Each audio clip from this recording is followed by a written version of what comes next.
So I'm the junior at high school. I'm getting ready for SAT, to take my SAT.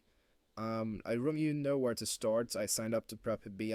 I heard they have a lot of questions and practice tests. One of the things that really helped me is they have this option here to start here to get a personalized study plan.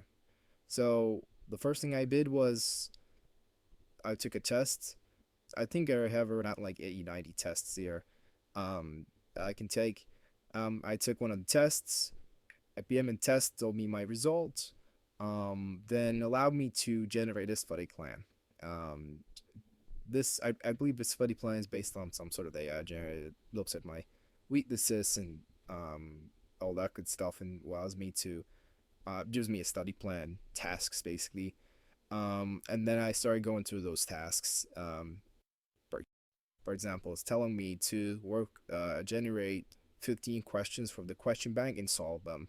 So I go to question bank, um, and then I find the what a topic, as geometry, and then I generate that plan. And I start working on that. Um, it's very helpful. It also study plan also gives me some tutorial options in here. Um, there's some webinars that I can attend to based on my weaknesses. But the study plan it seems to be the key for me. And my tutor can see the plan as well. If they want to add something, they can add in here too. So it's been very helpful.